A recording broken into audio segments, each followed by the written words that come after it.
प्रचंड।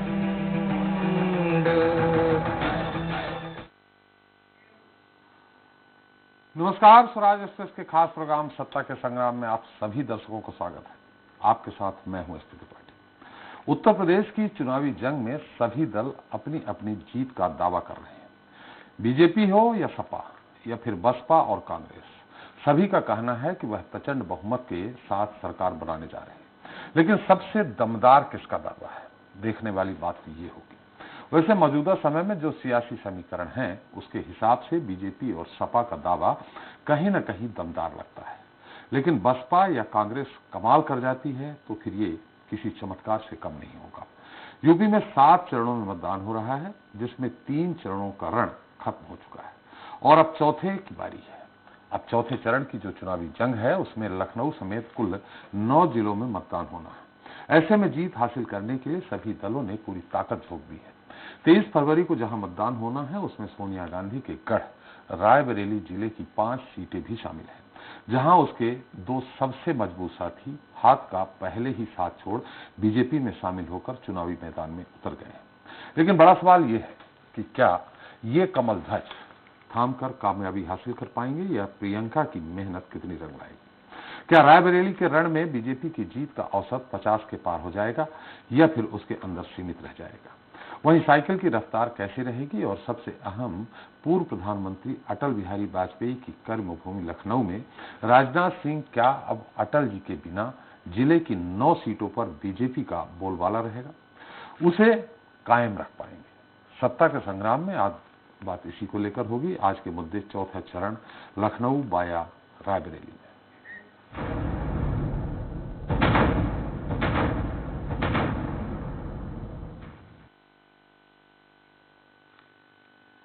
तो उत्तर प्रदेश में अब तक 172 सीटों पर मतदान संपन्न हो चुका है और बुधवार को चौथे चरण की वोटिंग के बाद कुल 231 सीटों के उम्मीदवारों की सियासी किस्मत ईवीएम में कैद हो जाएगी। सपा अध्यक्ष अखिलेश यादव का कहना है कि इन 4 चरणों के चुनाव में ही समाजवादी पार्टी दोहरा शकत लगा रही है। उधर बीजेपी भी इन 4 चरणों के चुनाव नतीजों में ही अपनी सरकार बनाने का दावा ठोक रही है। वैसे पिछली बार इन 231 सीटों में 190 पर भारतीय जनता पार्टी का कब्जा रहा था। इसका मतलब यह है कि चौथे चरण की फाइट खत्म होने के बाद तस्वीर काफी हद तक साफ हो जाएगी। लेकिन इस तस्वीर में कुर्सी पर कौन काबिज होगा, यह 10 मार्च को ही साफ होगा, जब नतीजे घोषित होंगे। लेकिन उसके पहले अभी चौथे चरण के दंगल में लखनऊ की लड़ाई और रायबरेली का रण कितना दिलचस्प होने वाला है, इसकी ग्राउंड रिपोर्ट जाने। आइए उसके पहले देख लेते हैं एक हमारी रिपोर्ट।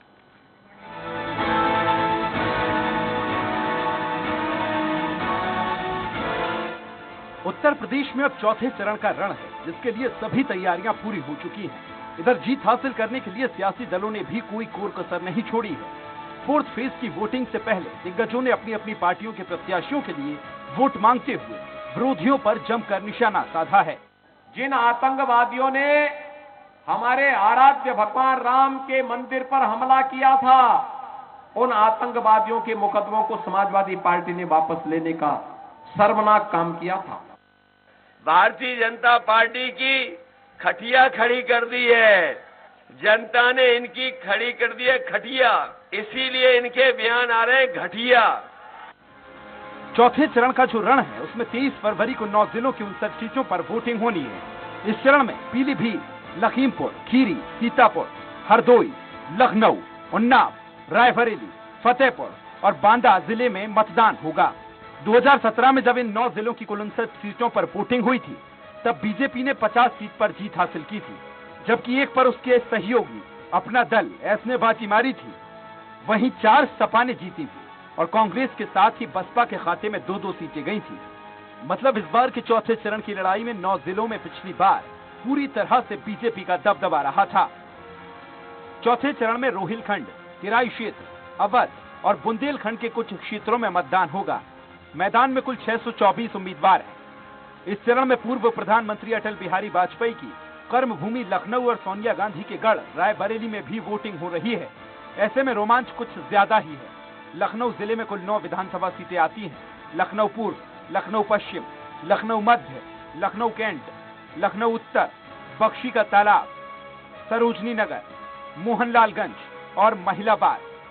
इनमें मोहनलालगंज को छोड़कर सभी 8 सीटों पर बीजेपी का कब्जा था, जबकि मोहनलालगंज सीट पर सपा को सफलता मिली थी। लेकिन इस बार सपा, बसपा और कांग्रेस ने जिस तरह से चक्रव्यूह रचा है, ऐसे में बीजेपी के सामने अपने मजबूत सियासी दुर्ग को बचाए रखने की चुनौती खड़ी हो गई है। लखनऊ की 9 सीटों पर 168 उम्मीदवारों के बीच मुकाबला है। अटल जी के बाद उनकी सियासी कर्मभूमि से केंद्रीय रक्षा मंत्री राजनाथ सिंह सांसद हैं। मतलब लखनऊ की लड़ाई में बीजेपी का झंडा बुलंद करने की बड़ी जिम्मेदारी राजनाथ सिंह के कंधों पर है। आपको बता दें कि पिछली बार जब यूपी में चुनाव हुआ था, तब अटल जी जीवित थे, लेकिन उनके बिना अब लखनऊ की चुनावी जंग में बीजेपी का जलवा फिर कायम रहेगा या विपक्षी दल मायाजाल को तोड़ देंगे, देखना अहम होगा। लखनऊ की हर सीट के अलग जातीय समीकरण है। कोई सीट दलित बाहुल्य है तो कहीं मुस्लिम मतदाता निर्णायक भूमिका में, जबकि कुछ सीटों पर वैश्य, ब्राह्मण, ठाकुर और यादव मतदाताओं की संख्या भी ठीक ठाक है। उधर सोनिया गांधी के गढ़ रायबरेली का रण भी काफी दिलचस्प नजर आ रहा है। यहाँ कांग्रेस को कामयाबी दिलाने के लिए प्रियंका गांधी ने पूरी ताकत झोंक दी है। इसके बाद भी हाथ को जनता का साथ मिलेगा या नहीं, ये बड़ा सवाल है। जिले में कुल 6 सीटें आती हैं। पिछली बार 6 में से 2 सीटें रायबरेली सदर और हरचंद्रपुर में कांग्रेस ने जीत हासिल की थी, जबकि बीजेपी ने 3 सीटों पर जीत दर्ज की थी। बीजेपी ने सरेनी, बछरावा और सलोन सीट पर कब्जा जमाया था, जबकि ऊंचाहार सीट पर सपा ने बाजी मारी थी। हालांकि कांग्रेस से जीत दर्ज करने वाले राकेश प्रताप सिंह और अदिति सिंह दोनों ही अब बीजेपी का दामन थाम कर चुनावी मैदान में उतरे हैं। ऐसे में कांग्रेस की अपने ही गढ़ में राह मुश्किल नजर आ रही है। आपको बता दें कि चौथे चरण में रायबरेली की 5 सीटों पर वोटिंग है, जबकि 1 सीट सलोन पर 5वें चरण में मतदान होगा। सलोन विधानसभा अमेठी लोकसभा का आंशिक क्षेत्र है। ऐसे में यहाँ 27 फरवरी को वोटिंग होगी। फिलहाल चौथे चरण में जिले की 5 सीटों पर कुल 64 प्रत्याशी मैदान में। बहरहाल अब देखना ये होगा कि 10 मार्च को चुनाव परिणाम आएंगे तो लखनऊ और रायबरेली की किस सीट पर कौन जीत का जश्न मनाता है। Bureau report, Swaraj express. तो सत्ता के संग्राम में पहले बात रायबरेली के रण की कर लेते हैं। यहाँ के हर एक सीट का समीकरण बताने के लिए ग्राउंड जीरो से हमारे साथ जुड़ेंगे पंकज सिंह। वहीं इसके बाद प्रशांत के पास जाएंगे, जो मोहनलालगंज, सरोजनी नगर, महिलाबाद, लखनऊ कैंट और बक्सी का तालाब सीट के समीकरणों से रूबरू कराएंगे। जबकि निशान चौरसिया हमें लखनऊ की पूर्व, पश्चिम, मध्य और उत्तर सीट पर किसकी जीत के समीकरण बन रहे हैं, इसके बारे में बताएंगे। लेकिन पहले रायबरेली पंकज सिंह के पास चलते हैं और आपको बता दें इसके साथ हमारे साथ लाइव जुड़ गए हैं वरिष्ठ पत्रकार अनिल सिंह जी, जो हमारे हर सीट का विश्लेषण करेंगे। अनिल जी, आपका बहुत बहुत स्वागत है हमारे इस खास प्रोग्राम सत्ता के संग्राम में। जी पंकज, मेरी आवाज आ रही? जी पंकज, सबसे पहले रायबरेली सदर और हरचंदपुर की बात कर लेते हैं। सोनिया जी का लोकसभा क्षेत्र है। मोदी जी की जबरदस्त लहर के बावजूद भी यहां से सोनिया जी जीती थी, जबकि अमेठी से राहुल गांधी हार गए थे। तो रायबरेली सदर और हरचंदपुर, इसकी बात कर लेते हैं। यहाँ क्या समीकरण है? सबसे पहले रायबरेली सदर की बात कर ले पंकज। जैसे कि देखा जाए कि चौथे चरण से रायबरेली में मतदान होना है, जिसको लेकर तैयारियां तो पूरी कर ली है। लेकिन आप तैयारी नहीं पूछना चाह रहा हूं पंकज, मैं पूछना चाह रहा हूं रायबरेली सदर में किस तरह के समीकरण है, किसके बीच में फाइट है? कांग्रेस की फाइट है या सपा की फाइट है, बीजेपी की, किसकी? विधानसभा की बात किया जाए, जहाँ पे आदित्य सिंह और आरपी सिंह, कांग्रेस से डॉक्टर मनीष सिंह ने जबरदस्त टक्कर देखा जा रहा है, क्योंकि ये सोनिया गांधी का गढ़ माना जाता है। और पिछली बार किसके बीच में टक्कर बता रहे हैं आप? आदित्य सिंह और आरपी सिंह सपा से, आरपी सिंह कांग्रेस से, हाँ कांग्रेस से डॉक्टर मनीष सिंह। अच्छा, और बीजेपी से? बीजेपी से तो आदित्य सिंह। आदित्य सिंह जी, एक बार फिर से बताइए आप। सपा से आरती सिंह हैं, मनीष सिंह कांग्रेस से हैं और बीजेपी से आदित्य सिंह हैं।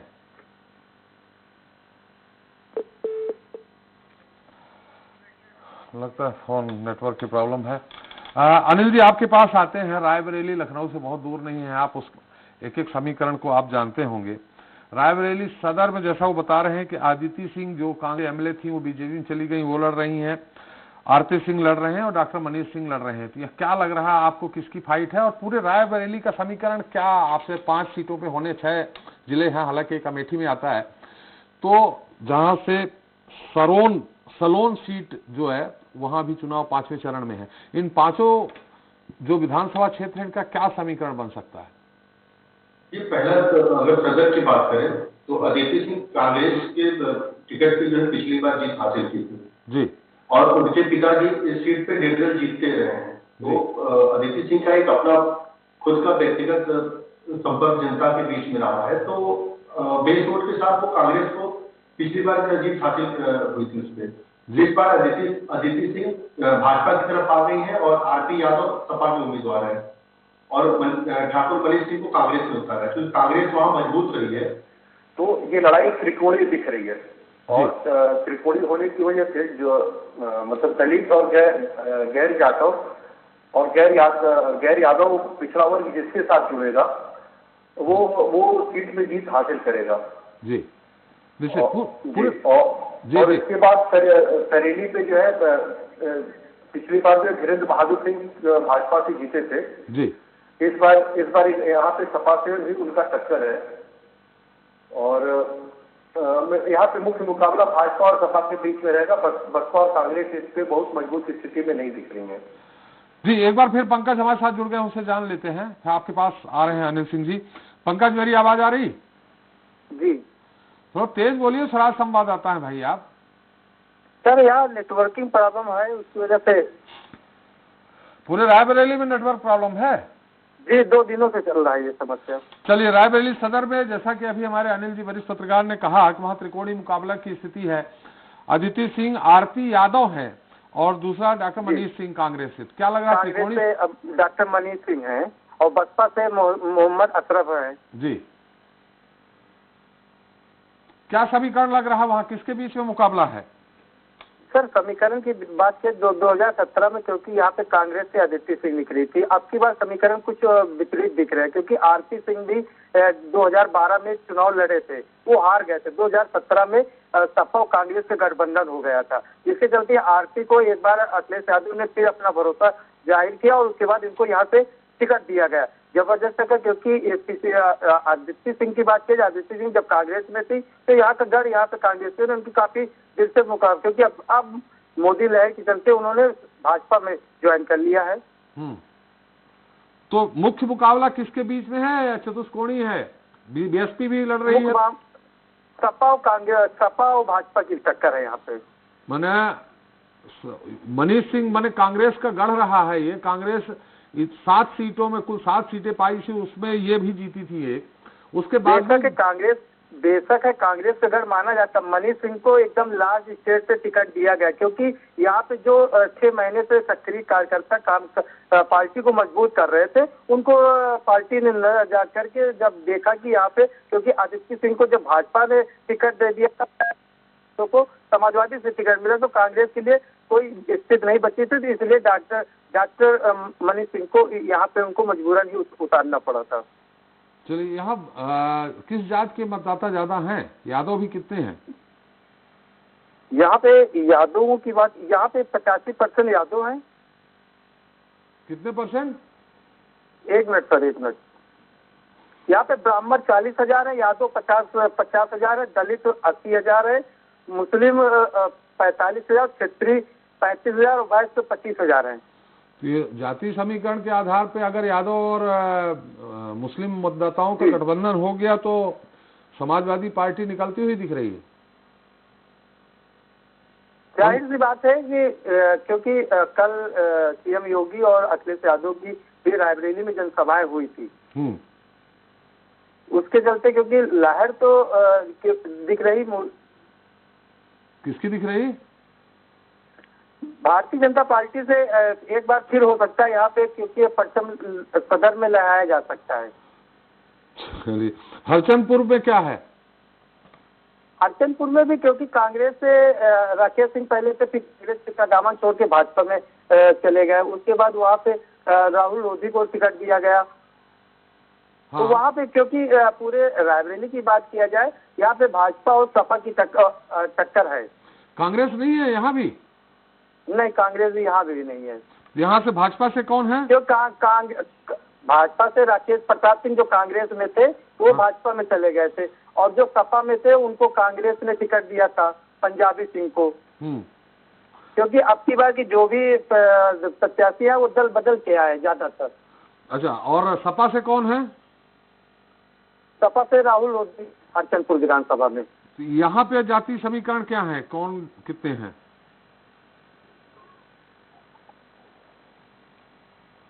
पंकज, पंकज मेरी आवाज आ रही? हेलो पंकज मेरी आवाज आ रही?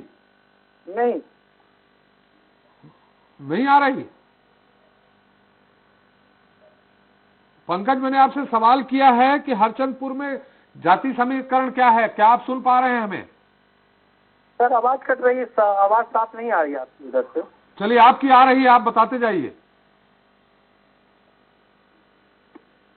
यहाँ पे भी बोलिए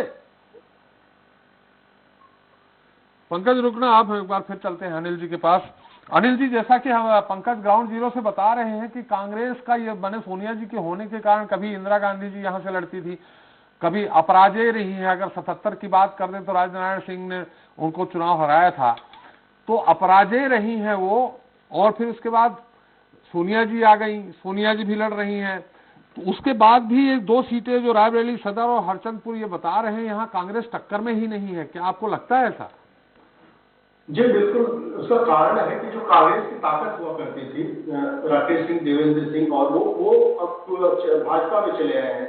और अदिति सिंह के पिताजी निर्दल अखिलेश सिंह जैसे वो भी छोड़ के चले आए। तो जो कांग्रेस की ताकतें थी, क्षेत्रीय ताकतें जो उनको जिताने और हराने का काम करती थी, वो अब भाजपा की तरफ शिफ्ट हो गई है 2017 के बाद से। ये टूट तो 2014 के बाद से शुरू, लेकिन 2017 पिछला विधानसभा चुनाव था और बाद में जब लोकसभा चुनाव 2019 हुआ, तो उसके बाद जो कांग्रेस के स्थानीय दिग्गज थे वो भाजपा की तरफ आ गए। जैसे पिछली बार हरचंदपुर से राकेश सिंह ने कांग्रेस के टिकट पे जीत दर्ज किया था। अब पूरे उत्तर प्रदेश में कांग्रेस ने 7 सीट पे जीत हासिल की थी, उसमें 2 सीट रायबरेली की थी। तो एक अदिति सिंह भी भाजपा में चली आए और जो है राकेश सिंह भी भाजपा में चले आए। इनके बड़े भाई भी जो है भाजपा से एमएलसी हैं। तो अब जो है अपने बेस वोट के साथ ये भाजपा के वोटरों को मिला के ये जीत वाला कॉम्बिनेशन तैयार करते हैं जी। और इस पे लोग बहुत सीटें हैं, लेकिन फिर भी क्षत्रिय और ब्राह्मणों की भी मतलब ज्यादा संख्या है।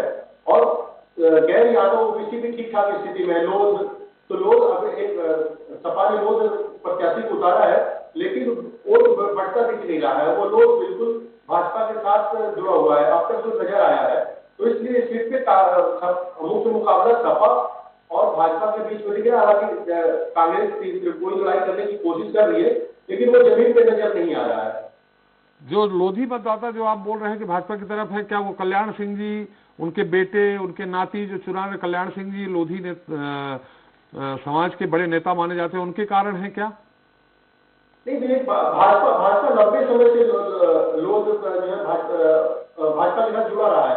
कल्याण सिंह तो एक फैक्टर थी, और कल्याण सिंह के पहले भी भाजपा के जो मजबूत वोट बैंक है उसमें पटेल और लोग पिछली ज्यादा भाजपा के साथ लंबे समय से जुड़े हुए हैं। कल्याण सिंह एक बड़ी वजह से, और पिछले मतलब कल्याण सिंह के निधन के बाद पार्टी भाजपा ने जितना सम्मान दिया उस वजह से लोग अभी मतलब भावनात्मक रूप से भाजपा के साथ जुड़ा हुआ है। तो मुझे नहीं लगता है कि वो बहुत बटेगा। थोड़ा बहुत वोट तो व्यक्तिगत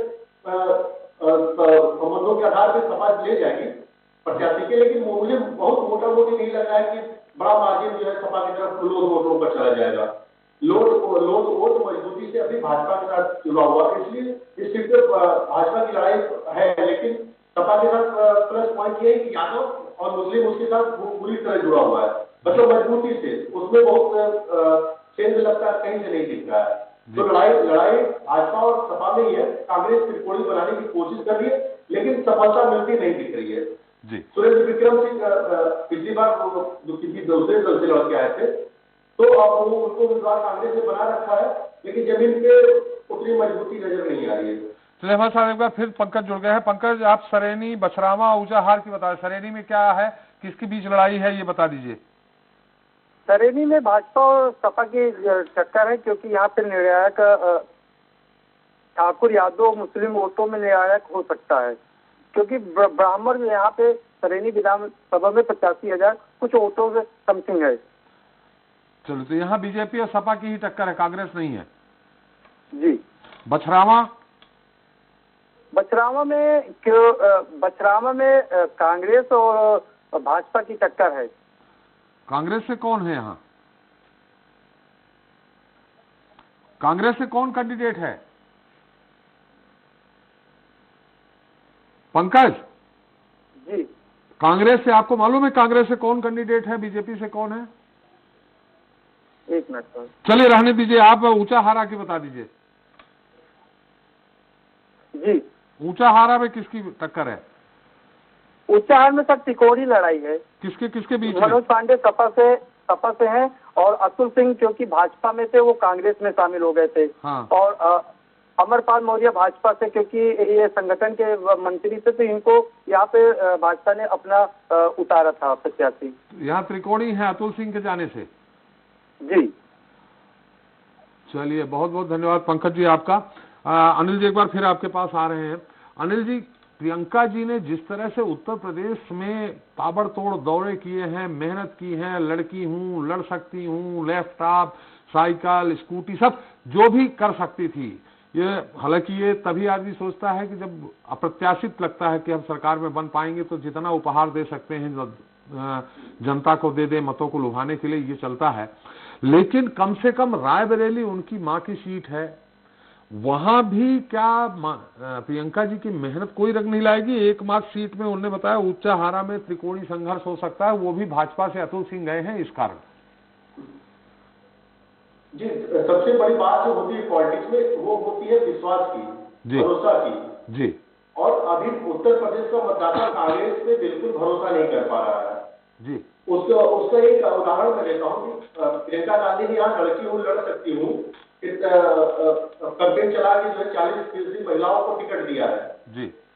लेकिन बगल की उत्तराखंड में, पंजाब में महिलाओं को उस हिसाब से तवज्जो नहीं है, वहाँ लड़की हूँ, लड़ सकती हूँ कैंपेन चल रहा है। जी। तो जो मतदाता है वो साफ साफ देखता है कि बगल जहाँ पे कांग्रेस मजबूत है वहां पे महिलाओं को तवज्जो नहीं दी आई, और जहाँ पे मतलब कांग्रेस का कोई आधार नहीं है वहां पे पार्टी जो है महिलाओं को 40% टिकट दे रही है। तो मतदाता ये देखता है, परसेप्शन बनाता है कि ये सिर्फ राजनीति के लिए लड़ रही है और उनका उद्देश्य महिलाओं का उत्थान करना नहीं है। तो कांग्रेस अब तक भरोसा नहीं जता पा रही, मतलब मतदाताओं का भरोसा नहीं जीत पा रही है कि वो कांग्रेस पे भरोसा करके वोट दें। और रायबरेली या कई मुद्दों पे, जैसे उत्तर प्रदेश सरकार को घेरने की कई मुद्दों पे प्रियंका ने कोशिश करी, लेकिन उसी टाइम पर घटना जब राजस्थान में होता है तो प्रियंका नहीं गई, उसने कोई कमेंट नहीं, मतलब कोई बयान जारी नहीं किया। तो उसका इम्पैक्ट ये पड़ता है कि मतदाता देखता है कि कहाँ बोल रही है, कहाँ नहीं बोली, इस तरह का। तो जब आप भरोसा नहीं जीत पाते, कोई भी दल, आज मोदी योगी अगर लड़ रहे हैं तो मोदी का कहीं न कहीं बड़ा भरोसा है कि वो करेंगे। तो जिस दिन जनता को भरोसा हो जाएगा कि प्रियंका जो कर रही है वो सही कर रही है, वो करेंगी, तो वो खुद उनकी कांग्रेस की तरफ आ जाएगी। लेकिन अभी ऐसी स्थिति दिख नहीं रही है जी। और रायबरेली में ही वो जो कांग्रेस जीतती रही है, तो वो लोकल जो छतर है उनकी वजह से जीतती रही है। ऐसा कोई कांग्रेस के विचारधारा की जीत हो, ये ऐसा नहीं है। जी। चलिए अब लखनऊ की बात कर लेते हैं। महत्वपूर्ण सीटें हैं लखनऊ में, 9 सीटें हैं। हम जहां हमारे विशेष संवाददाता निशान चौरसिया हमारे साथ जुड़े हैं, जो हमें बताएंगे लखनऊ पूर्व, पश्चिम, मध्य और उत्तर सीट के जाति समीकरण, किसके बीच में टक्कर है, सभी निशान मेरी आवाज आ रही है आपको? जी जी। लखनऊ पूर्व की पहले बात कर ले। देखिए पहली बार ये हो रहा है 1991 के बाद, अटल जी के चेहरे पे वहां चुनाव लड़ा जाता रहा, चाहे महापौर की बात हो, मंडल अध्यक्ष की बात हो, सब अटल जी के जो समर्थक थे वही लोग भारतीय जनता पार्टी के पदाधिकारी हुआ करते थे। अटल जी लखनऊ ना भी जाए तो भी चुनाव जीत जाते थे। अब राजनाथ सिंह वहां से हैं, तो कितना प्रभाव डाल रहे हैं खासकर लखनऊ पूर्व में, और पूर्व का जाति समीकरण क्या है, किसके बीच टक्कर है? बिल्कुल, सिर्फ अटल जी सिर्फ पूर्वी पे नहीं, लखनऊ के विरासत के तौर पे छोड़ करके गए हैं, जिसका फायदा भारतीय जनता पार्टी पहले भी उठाती रही है, आज भी उनको मिलता है। अटल जी के नाम पे ये सब 4 सीटें तो मुख्य तौर पे जिन सीटों का आपने जिक्र किया है, इन 4 सीटों पे मुख्य तौर पे उनका असर सीधे तौर पे मिलता था। लखनऊ पूर्वी में बात करें तो अब जो है यहाँ के सांसद भी राजनाथ सिंह जी बनाए गए हैं, उनके उत्तराधिकारी के तौर पर उनको देखा जाता है और ये माना जाता है कि राजनाथ सिंह को वोट देना मतलब सीधे अटल बिहारी वाजपेयी को श्रद्धांजलि देना, ऐसा परसेप्शन बना करके रखा गया है, ऐसा परसेप्शन है यहाँ पे। तो यहाँ पे पूर्व की बात कर लें, अगर हम और बाकी इतिहास में जाएंगे तो बहुत लंबा हो जाएगा, समय कम है। लखनऊ पूर्व की बात कर लें, किसके बीच में टक्कर है और जाति समीकरण क्या है वहाँ? यहाँ ये जो लखनऊ पूर्व की बात करें तो आशुतोष टंडन यहाँ से विधायक थे और मंत्री भी रहे हैं इनका। और इस बार जो है यहाँ पे अगर जातिगत समीकरण की बात करें, 65,000 ब्राह्मण, 70,000 तकरीबन ठाकुर, दलित भी 75,000 है, मुस्लिम 42,000 है, यादव 25,000 है। हाँ। जाहिर सी बात है कि यहाँ पे अगर 2 से 3 तबका को जो लोग अपने रिझाने में कामयाब होते हैं उनकी तरफ जो है ये सीटें जाते हुए दिखाई देती है। लेकिन अगर यहाँ पे जातिगत समीकरण कतई मायने नहीं रखता है सर, ये ऐसा सीट है क्योंकि 1991 से लेकर के 2017 तक यानी आज तक जो है भारतीय जनता पार्टी के पास ही ये टिकट रही है, चाहे कोई भी यहाँ से अभी टक्कर किसके बीच में है निशांत? देखिए, अनुराग भदौरिया समाजवादी पार्टी से चुनाव लड़ रहे हैं और बीएसपी से आशीष सिन्हा को टिकट दिया है। कांग्रेस से मनोज तिवारी हैं, नेता है, वो छात्र नेता है, उनको टिकट दिया गया है। और बीजेपी से आशुतोष टंडन ही लड़ रहे हैं यहाँ से चुनाव। और इसके यहाँ पे टक्कर की बात करें तो इस बार अगर जाति समीकरण अगर रिझाने में समाजवादी पार्टी कामयाब हुई तो देखने वाली बात है, थोड़ा ट्विस्ट पे दिखेगा। लेकिन यहाँ पे आशुतोष टंडन को हराना इतना आसान नहीं है क्योंकि ये ऐसी सीट है, ये मुख्य तौर पे लखनऊ पूर्वी जो भारतीय जनता पार्टी में एक तरफा वोट पड़ता है क्योंकि ये जो पौष इलाका है, जो यहाँ का जो आसपास के इलाके हैं वो पूरी तरीके से भारतीय जनता पार्टी पे भी विश्वास रखते हैं। लहर की यादव मतदाता भी भाजपा की तरफ जाते दिख रहे हैं। सर 2017 की बात करें तो जो यादव मतदाता है, जहाँ पे यादव बाहुल्य क्षेत्र है, वहां पर भी अगर भारतीय जनता पार्टी को जीत मिली है तो जाहिर सी बात है कि वो मतदाता भारतीय जनता पार्टी पे विश्वास किए थे, योगी मोदी लहर पे कहीं न कहीं विश्वास किए थे। लेकिन इसका कतई मतलब नहीं है कि वो समाजवादी पार्टी को छोड़ देते, पैदल वोट नहीं है क्योंकि यादव मतदाता महज 25,000 है इस सीट पे, तो बहुत ज्यादा महत्वपूर्ण इनके वोटर्स नहीं रखता है। लेकिन ठाकुर और जो ब्राह्मण है यही मिल करके और दलित 75,000 है, 70,000 ठाकुर है, 65,000 ब्राह्मण है। और ये माना जाता है कि यहाँ पे जो ब्राह्मण और ठाकुर है वो पूरी की पूरी तरीके से भारतीय जनता पार्टी की तरफ वोट करते हैं। चलिए, बहुत अच्छी बात बताई आपने। मैंने कुल मिला के यहाँ टक्कर है पर बीजेपी का पलड़ा थोड़ा भारी दिख रहा है, आपका कहना है? बेशक जो बीजेपी का जो कैडर वोटर्स हैं यहाँ पे, हर समुदाय के लोग और हर तबके के लोग जो है भारतीय जनता पार्टी पे विश्वास जताते हैं और इतना ज्यादा मार्जिन नहीं होता है। 4,51,400 वोटर्स हैं यहाँ पे। और 1900 इतना बड़ा विधानसभा होने के बावजूद 1991 से लेकर के 2017 तक जो है भारतीय जनता पार्टी का एक छत्र राज तो ये कहता है। पश्चिम की क्या स्थिति है? पश्चिम एक ऐसी सीट है जहां पे भारतीय जनता पार्टी को यहाँ पे लड़ाई देखने के लिए मिल सकती है और लड़ाई पहले भी देखा गया है। ये एक ऐसी सीट है जो मुस्लिम बाहुल्य क्षेत्र माना जाता है, विधानसभा माना जाता है।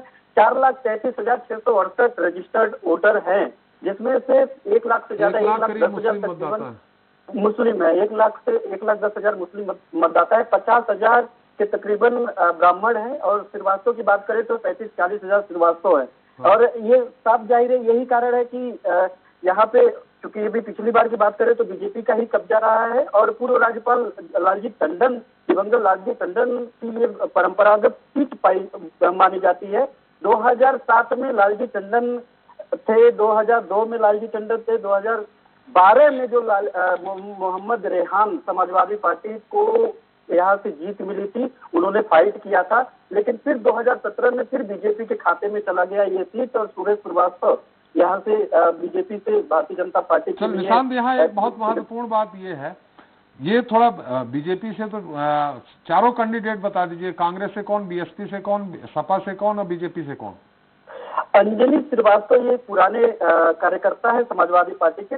यहाँ की एक बात और जिक्र मैं करूंगा कि जो भारतीय जनता पार्टी ने इस बार जहां जहां से टिकट काटा है, सिटिंग एमएलए का टिकट काटा है, अगर बदला है, बदलाव किया है, तो जहां से टिकट दिया है वो अपने सभासदों पे, जो पिछले कई बार से सभासद रहे हैं, जो कैडर भारतीय जनता पार्टी के कैडर रहे हैं, मतलब वो जो भारतीय जनता पार्टी के डेडिकेटेड नेता रहे, उनको ही टिकट दिया है। उसमें अंजलि श्रीवास्तव पुराने कार्यकर्ता है, सभासद है इस समय, और समाजवादी पार्टी अरमान खान जो कभी बीएसपी में हुआ करते थे, उस पे दाव लगाया है। अरमान खान को समाजवादी पार्टी से टिकट दिया है।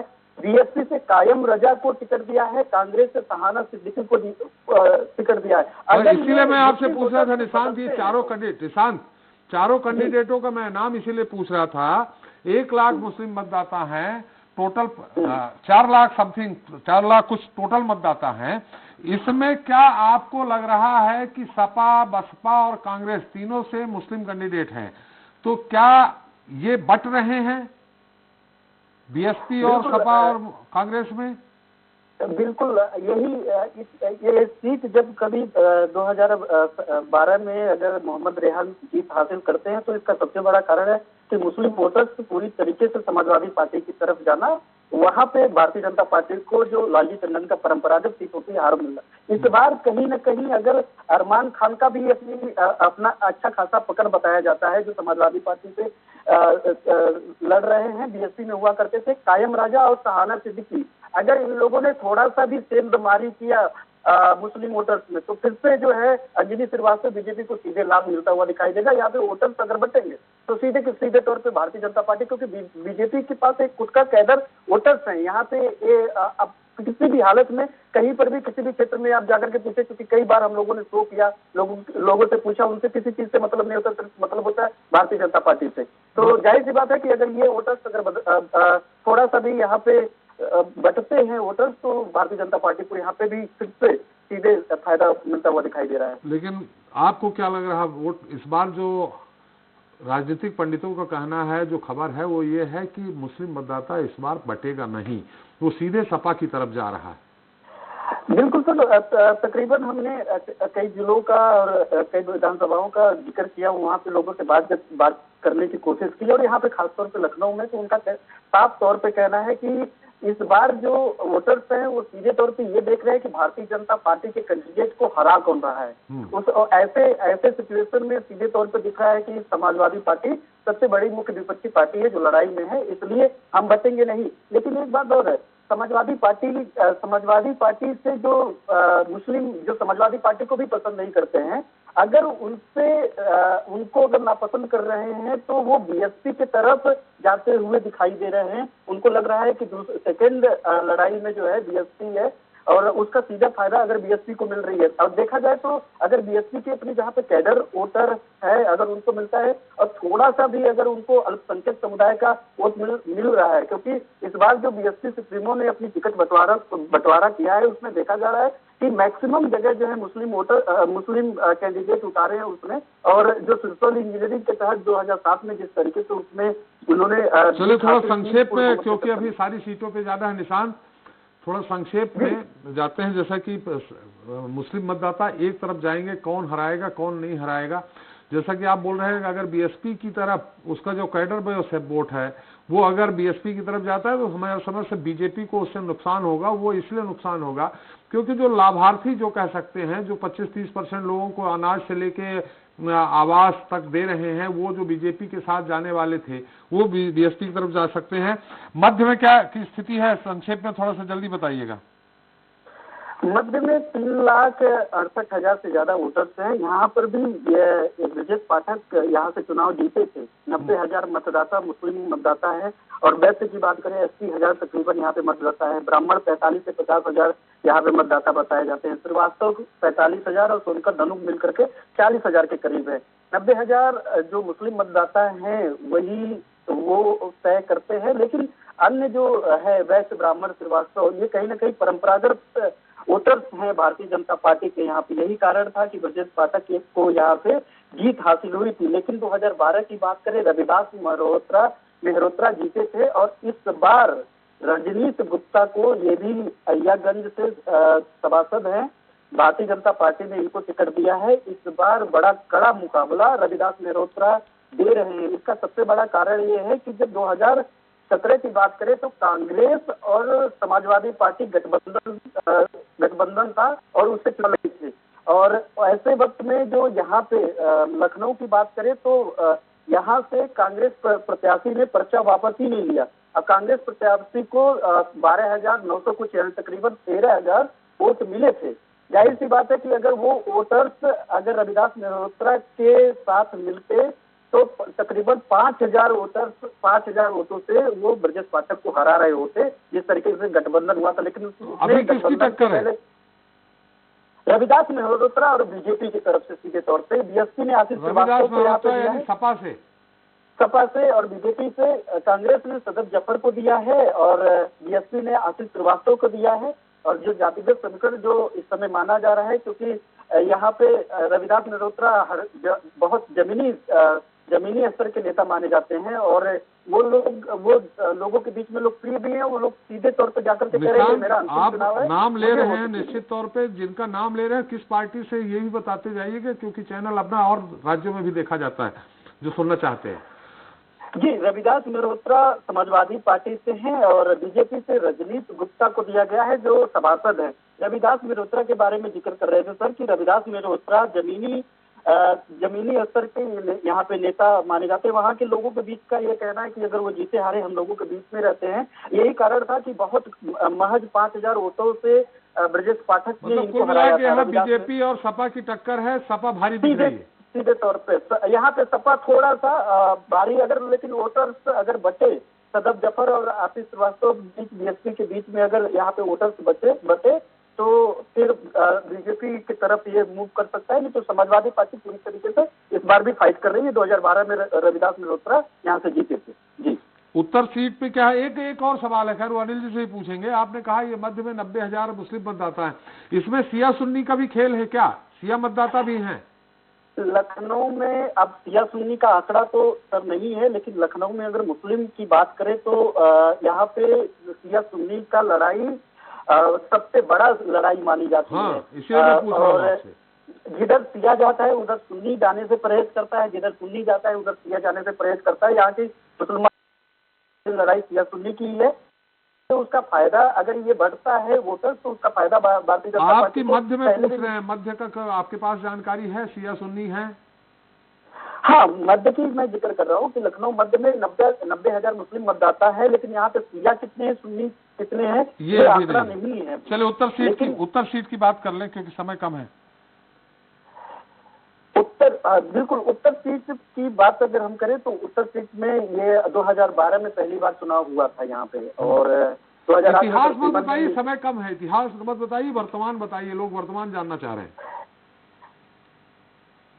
जी, यहाँ से अगर उत्तरी की बात करें तो नीरज बोरा दोबारा यहाँ से चुनाव लड़ रहे हैं। समाजवादी पार्टी से उत्तर प्रदेश की सबसे कम उम्र की महिला नेता है पूजा शुक्ला, जो यहाँ से पहली बार चुनाव लड़ रही है। मोहम्मद सरवर मलिक बीएसपी से चुनाव लड़ रहे हैं और कांग्रेस से अजय श्रीवास्तव उर्फ अज्जू लड़ रहे हैं। 80,000 ब्राह्मण है। मुस्लिम की बात करें तो तकरीबन 70,000 है। यादव भी 40,000 है, यहाँ पे कायस्थ 40,000 है और 3,76,777 वोटर है। यही कारण है कि ये ब्राह्मण बाहुल्य क्षेत्र माना जाता है। और ये समाजवादी पार्टी को इसलिए 2012 में जीत हासिल हुई थी क्योंकि वहाँ से अखिलेश यादव ने जो है अभिषेक मिश्रा जो उनके करीबी माने जाते हैं उनको टिकट दिया था और उन्होंने अप्रत्याशित जीत हासिल की थी। और कांग्रेस में तब हुआ करते थे नीरज बोरा, जिसमें नीरज बोरा को कड़ी टक्कर दिया था, अभिषेक मिश्रा को कड़ी टक्कर दिया था नीरज बोरा ने कांग्रेस से होते हुए। 17 की बात बताएं आप, 17 की बात बताएं। 17 में वही मैं बात कर रहा हूँ कि 2012 में जो नीरज बोरा कांग्रेस में हुआ करते थे 2017 में वो बीजेपी में आ गए। हाँ। और फिर उन्होंने 2012 में अभिषेक मिश्रा को हराया और तकरीबन 27,278 वोटों से वो नीरज बोरा जो कांग्रेस में हुआ करते थे बीजेपी से अभिषेक मिश्रा को हराया। और इस बार जो है अभिषेक मिश्रा को वहां से हटा करके पूजा शुक्ला को समाजवादी पार्टी लेकर के आई है। पूजा शुक्ला नीरज बोरा से लड़ रही है, पहली बार विधानसभा चुनाव लड़ रही है। नीरज बोरा शुक्ला वही हैं जिन्होंने योगी जी को काला झंडा दिखाया, काले झंडे दिखाए थे। तो टक्कर किसके बीच में है?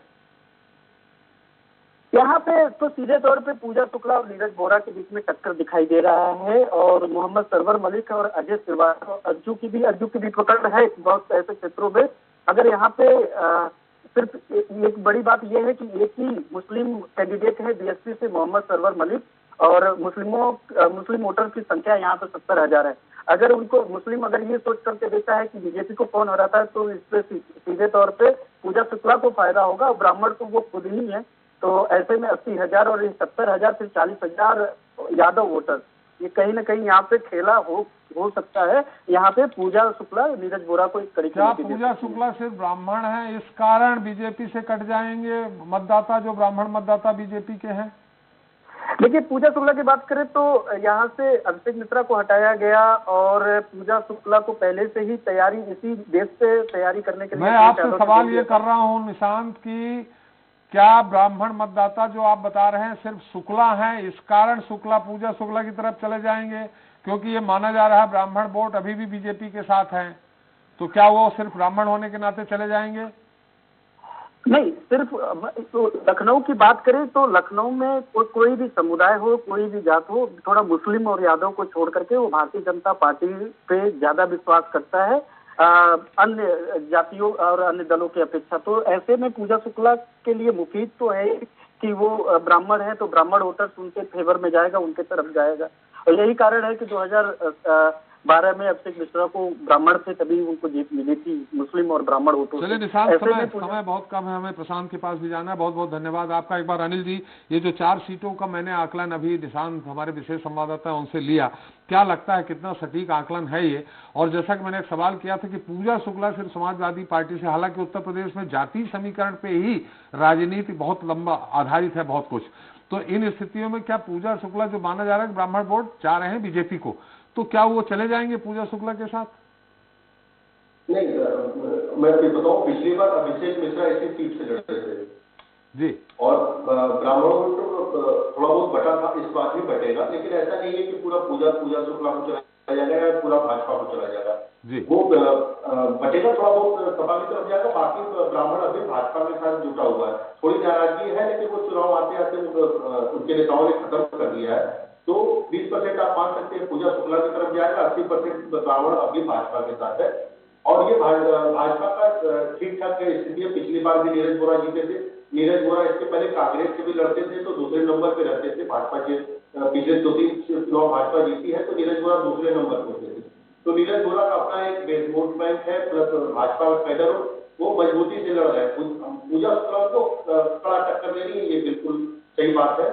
पूजा शुक्ला राय में वहां से मामला त्रिकोणी नहीं है, और मुस्लिम बसपा से मुस्लिम प्रत्याशी आ जाने से मुस्लिम वोट भी बटने का संभावना है।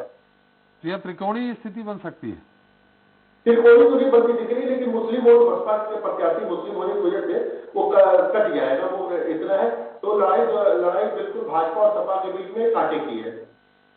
चलिए प्रशांत के पास चलते हैं, जो हमको मोहनलालगंज, सरोजनी नगर, मलिहाबाद, लखनऊ कैंट और बक्सी का तालाब के बारे में समीकरण बताएंगे। प्रशांत, मेरी आवाज आ रही? जी जी। प्रशांत, मोहनलालगंज की बात कर लें कि किसके बीच में टक्कर है, प्रत्याशी का नाम बताएं, तो साथ में पार्टी का भी नाम बताएं। जी, आपको बता दूं कि बीजेपी से यहाँ अमरीश कुमार है, तो वहीं एसपी से वहां पर सुशीला सरोज है, कांग्रेस की ममता चौधरी है, बीएसपी से देवेंद्र सरोज है, और आप से सूरज कुमार चुनाव लड़ रहे हैं। और ये देखा जा रहा है कि मोहनलालगंज जो एससी सीट है, यहाँ पर जो सपा, बसपा और कांग्रेस तीनों जो प्रत्याशी हैं टक्कर दे रहे हैं एक दूसरे को। और ऐसे में कहा जाए कि भारतीय जनता पार्टी पे 2017 में जिस विश्वास के साथ यहाँ पर प्रत्याशी विजय बनाया गया था, लेकिन अब लोगों का थोड़ा मनमाग खिलने दिख रहा है। तो ऐसे में समाजवादी पार्टी की जो वहाँ सुशीला सरोज हैं, उनकी स्थिति थोड़ी मजबूत दिखाई दे रही। तो ममता बीएसपी से देवेंद्र सरोज हैं, वो पूरी ताकत लगाए हुए हैं। हालांकि बीएसपी कई 2 बार वहां चुनाव जीत चुके हैं, लेकिन इस बार जो कांटे की टक्कर दिखाई दे रही है, क्योंकि चारों जो प्रमुख पार्टियां हैं उन्होंने अपने जो प्रत्याशी उतार दिए हैं, वहीं आदमी पार्टी सूरज कुमार मैदान में है। तो ऐसे में देखा जा रहा है कि भारतीय जनता पार्टी की जो स्थिति है, वो जो वोटों का बिखराव, अगर ब्राह्मण वोट के साथ अगर कहीं क्षत्रिय वोटों का थोड़ा बहुत भी बिखराव होता है, तो समाजवादी पार्टी मजबूत हो जाएगी। और अगर कहीं बहुजन समाज पार्टी अपने कैडर वोट के साथ जो अन्य अनुसूचित वर्ग के वोट है उनको समेटने के साथ मुस्लिम वोट बैंक को अपने पाले में करती है, तो बहुजन समाज पार्टी इस सीट पर मोहनलालगंज पर मजबूत दिखाई देगी। जी चलिए, ये कुछ है आपके पास कि कितने जाति समीकरण कुछ है आपके पास मोहनलाल गंज?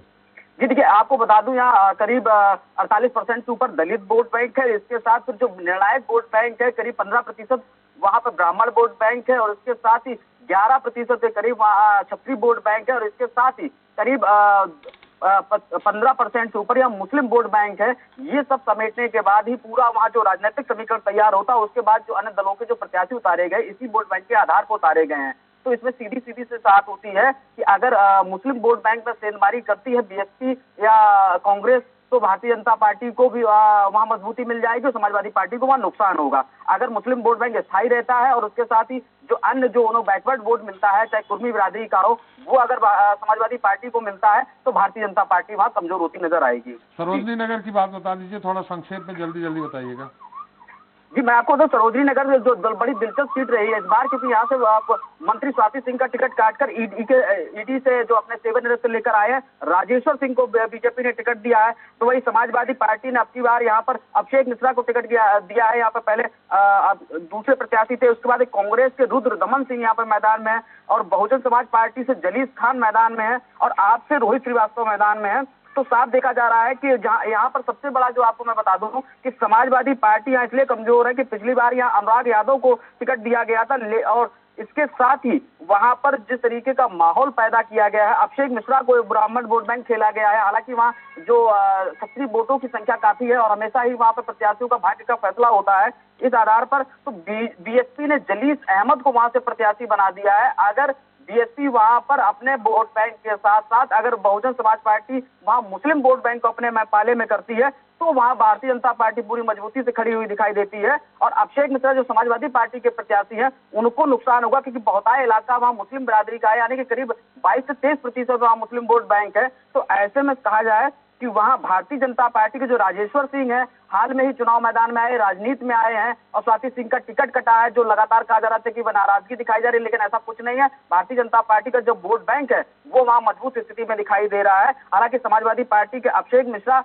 वहां जो उतारे गए हैं वो भी मजबूती से लड़ते हुए दिखाई दे रहे हैं। तो बहुजन समाज पार्टी का जो अनुसूचित वर्ग का वोट है और मुस्लिम वोट बैंक में दलित खान पूरी मजबूती दिखाई दे रहे हैं। जब सभी मजबूत है तो कमजोर कौन है? देखिए, यहाँ कांग्रेस के रुद्र दमन सिंह है, अगर वो कहीं क्षत्रिय वोट काटते हैं तो भारतीय जनता पार्टी को नुकसान होगा। और रोहित श्रीवास्तव जो वहाँ आम आदमी पार्टी से है, अगर वो वैश्य समुदाय का वोट काटते हैं तो भारतीय जनता पार्टी को नुकसान झेलने को मिलेगा इस सीट पर। तो अभी टक्कर किसके बीच में है? अभी वहाँ टक्कर त्रिकोणीय मुकाबला बना हुआ है। बहुजन समाज पार्टी, समाजवादी पार्टी और भारतीय जनता पार्टी तीनों एक दूसरे को मात देने में लगे हुए हैं। हालांकि अगर अंदर खाने की बात की जाए तो समाजवादी पार्टी और बीजेपी दोनों टकराते हुए नजर आ रहे हैं और दिलचस्प मुकाबला है सीट पर। चलिए, मलिहाबाद की बात करूं तो मलिहाबाद में बीजेपी की जयदेवी है और समाजवादी पार्टी से सोनू कनौजिया है, कांग्रेस से इंदल सिंह रावत है और बीएसपी से जगदीश रावत को, यानी एससी सीट है, रिजर्व सीट है। और यहाँ पर दूसरे नंबर पर जो रहे थे 2017 में उनके स्थान पर सोनू कनौजिया को टिकट दिया गया है। जरूर है कि समाजवादी पार्टी में जो राजवाला का टिकट काटकर सोनू कनौजिया को वहां टिकट दिया गया है, तो समाजवादी पार्टी यहाँ फिर जो है उनका जो अंदरूनी वोट बैंक है वो नाराज दिखाई दे रहा है। तो बहुजन समाज पार्टी के जगदीश रावत, क्योंकि एससी सीट है, एससी की बहुतायत संख्या है, तो वो जयदेवी को सीधे टक्कर देते हुए नजर आ रहे हैं। यानी कि भारतीय जनता पार्टी और बीएसपी की सीट पर अच्छी जो दिलचस्प लड़ाई होने वाली है। और उसके बाद कांग्रेस के इंदल रावत अगर कहीं वोट काटते हैं तो समाजवादी पार्टी को नुकसान होगा। लखनऊ कैंट की बात की जाए तो लखनऊ कैंट में इस बार जो भारतीय जनता पार्टी के प्रत्याशी हैं वहां पर ब्रजेश पाठक को टिकट दिया गया है। पहले ब्रजेश पाठक मध्य विधानसभा क्षेत्र से विजयी हुए थे, लेकिन वहां पर टिकट काट दिया गया है सुरेश चंद्र अवस्थी का, जो भारतीय जनता पार्टी से प्रत्याशी थे। और इस बार लखनऊ कैंट की जो स्थिति है, क्योंकि ये जो यहाँ का इलाका है वहाँ सबसे ज्यादा ब्राह्मण, उसके बाद दलित और फिर वहां पर सिख मतदाता है, जो हमेशा ही वहाँ के प्रत्याशी के भाग्य का फैसला करते हैं। और इस समय लखनऊ कैंट के जो प्रत्याशी हैं वहां पर पूरे एक ब्रजेश पाठक हैं बीजेपी से और समाजवादी पार्टी से सुरेंद्र गांधी और कांग्रेस के दिलप्रीत सिंह, ये दूसरी बार चुनाव लड़ रहे हैं। बीएसपी के अनिल पांडे और आम आदमी पार्टी के अजय कुमार, ये 5 प्रत्याशी हैं जो लड़ रहे हैं। और अगर इसकी बात की जाए कि यहाँ टकराव की, तो भारतीय जनता पार्टी और समाजवादी पार्टी पूरी तरीके से मैदान में है और इनका जोर शोर भी यहाँ दिख रहा है, क्योंकि जो मध्य सीट से लगा हुआ कैंट है, तो वो जो मध्य सीट का हमेशा प्रभाव दिखाई देता है कैंट में। और ब्राह्मण वोट बैंक अगर बिखराव होता है, क्योंकि वहां से सुरेश चंद्र की जो टिकट काटी गई है, और सुरेश चंद्र एक मजबूत नेता भी हैं, ब्राह्मण नेता भी हैं और पुराना चेहरा भी है, 3 बार विधायक रहे हैं। अगर ब्राह्मणों में कहीं नाराजगी वाला कि ब्राह्मण संतुष्ट करने के लिए ब्रजेश पाठक को वहां से उतारा गया है, लेकिन ब्राह्मण वोट में कहीं भी बिखराव होता है तो समाजवादी पार्टी यह मजबूत दिखाई देगी। हालांकि वहीं पर ब्राह्मण प्रत्याशी बहुजन समाज पार्टी से हैं, लेकिन बहुजन समाज पार्टी के पास क्यों ब्राह्मण नहीं जा रहा है, ये तो खुद अनिल पांडे भी नहीं समझ पा रहे हैं। लेकिन वो अपनी वोट बैंक जो काजा ब्राह्मण वोट बैंक में मजबूत पकड़ बता रहे हैं, तो वहीं उनको बहुजन समाज पार्टी का वोट बैंक दिखाई दे रहा है और उसके साथ ही मुस्लिम वोट बैंक के साथ सिख समुदाय में भी अपनी पकड़ बता रहे हैं। लेकिन कांटे की टक्कर जो कहा जाए भारतीय जनता पार्टी और समाजवादी पार्टी में सीट पर है। बक्सी का तालाब, बक्सी के तालाब में भी बक्सी के तालाब में भारतीय जनता पार्टी के वर्तमान के प्रत्याशी योगेश शुक्ला है। इस सीट पर 2017 में अविनाश त्रिवेदी चुनाव जीते थे, लेकिन संगठन ने इस बार उनको टिकट नहीं दिया है, उनकी जगह पर योगेश शुक्ला को टिकट दिया गया। वहीं समाजवादी पार्टी से गोमती यादव प्रत्याशी हैं और कांग्रेस के युवा चेहरे हैं ललन कुमार, वो प्रत्याशी हैं और बीएसपी के सलाउद्दीन सिद्दीकी हैं। आम आदमी पार्टी के पंकज यादव हैं। इस विधानसभा की बात की जाए तो यहाँ सबसे ज्यादा जो निर्णायक वोट होता है वो कुर्मी, दलित, मुस्लिम और यादव होता है। और कहा जाए कि जिस तरीके से योगेश शुक्ला को अब की बार वहां पर जो रिप्लेस किया गया है, यानी अविनाश त्रिवेदी का टिकट काटकर ब्राह्मण चेहरे को योगेश शुक्ला को वहां मौका दिया गया है। हालांकि ब्राह्मण वहां पर लामबंद दिखाई दे रहे हैं, लेकिन जो अन्य वोट बैंक था वहां पर कुर्मी, दलित और मुस्लिम, जो भारतीय जनता पार्टी को पिछले चुनाव में अच्छा मिला था, वो इस बार क्योंकि सलाउद्दीन सिद्दीकी बहुजन समाज पार्टी से हैं, तो गोमती यादव सपा से हो गए हैं, तो जो यादव वोट बैंक है वो गोमती यादव की तरफ एक बार जाते हुए दिखाई दे रहा है।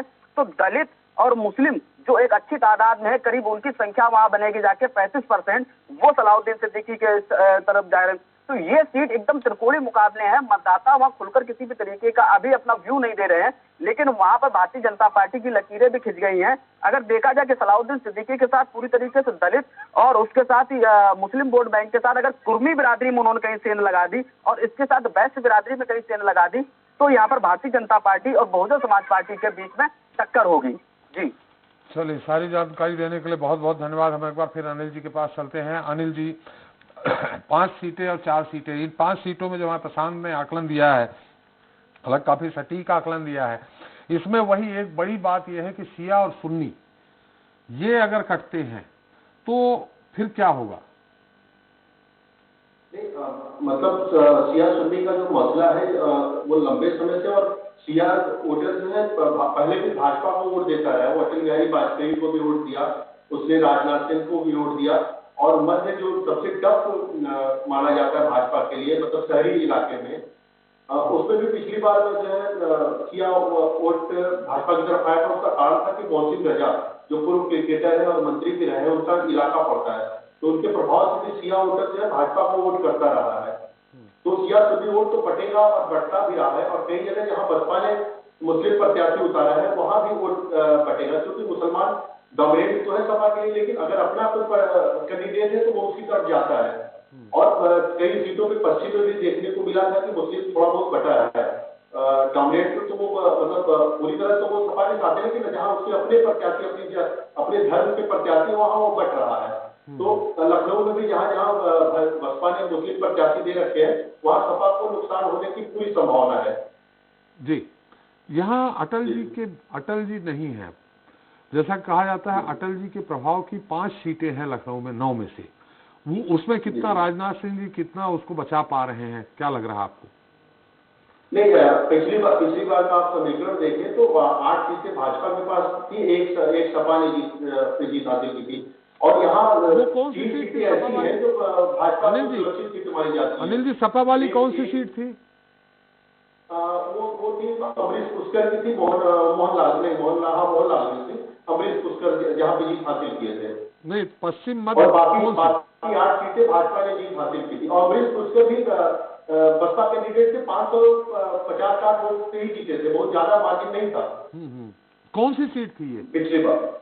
जी हाँ, 500 साढ़े 500 के आसपास हार जीत हुई थी, वहां पे बसपा लड़ी थी, और भाजपा ने उस सीट पे जो है आरके चौधरी को समर्थन दिया था, भाजपा ने उससे कैंडिडेट नहीं उतारा था। नहीं, ये 9 में से कौन सी सीट है जहां से सपा जीती थी? मोहनलालगंज है, जहाँ पे अमरीश पुष्कर सपा के पिछली बार जीते थे, इस बार उनका टिकट काट दिया गया है। जी जी जी, मोहनलाल। दूसरे नंबर पे वहाँ बसपा थी। जी जी जी। और भाजपा ने प्रत्याशी नहीं उतारा था, भाजपा ने आर.के. चौधरी को बाहर से समर्थन दिया था, इस वजह से भाजपा उस सीट पे लड़ाई पे मुख्य लड़ाई में थी भी नहीं जी। तो, लेकिन इस बार भाजपा ने अपना कैंडिडेट उतारा है, तो इस बार लड़ाई त्रिकोणीय होगी। मोहनलालगंज में भी इस बार त्रिकोणीय लड़ाई है, और भाजपा की जो सुरक्षित सीटें मानी जाती है वो कैंट हो गया और लखनऊ पूर्व, मतलब दो ही सीट सुरक्षित है अभी। लखनऊ पूर्व, कैंट और लखनऊ उत्तर जी, क्योंकि लखनऊ पश्चिम जी जी, ये 3 सीटें हैं। और इस बार भी स्थिति, चूंकि लालजी टंडन पश्चिम से लगातार जीतते आए हैं, तो इस बार कांग्रेस, बसपा और सपा तीनों ने मुस्लिम प्रत्याशी उतारा है, क्योंकि यहाँ मुस्लिम वोटर ज्यादा है, तो इसलिए भाजपा के लिए ये और अच्छी स्थिति है कि वो यहाँ कांटे की लड़ाई लड़ेगी। जी, चलो, कुल मिला के जो भाजपा 8 सीटों पर विजय हुई थी, इस बार राह आसान नहीं है उसकी, 8 की ले जाएं, काफी टक्कर है। 6 सीटों पे वो ठीक ठाक स्थिति में, 3 पे कांटे की लड़ाई है। जी, चलिए, आप सारा राजनीतिक समीकरण हमारे दर्शकों को समझाने के लिए आपका बहुत बहुत धन्यवाद। आपने अपना अमूल्य समय दिया। अनिल जी, एक बार फिर आपका बहुत धन्यवाद। तो उत्तर प्रदेश में अब की बार किसकी सरकार बन रही है, इसे लेकर फिलहाल कुछ भी कहना मुश्किल है, लेकिन जिस तरह से सीट दर सीट हम विश्लेषण कर रहे हैं और जानकारियां निकलकर सामने आ रही हैं, उसके आधार पर कहा जा सकता है कि इस बार बीजेपी की जीत की राह आसान नहीं है। ज्यादातर सीटों पर भारतीय जनता पार्टी को सपा से कड़ी टक्कर मिल रही है, वहीं कुछ सीटों पर कांग्रेस और बसपा का गणित भी दमदार दिख रहा है। ऐसे में वहां मुकाबला त्रिकोणीय और चतुष्कोणीय भी है। खैर, तमाम सियासी समीकरण के बीच अब 22 के दंगल में कहां कौन बाजी मारता है, देखना हम होगा। इसी के साथ सत्ता के संग्राम में इतना ही। नमस्कार।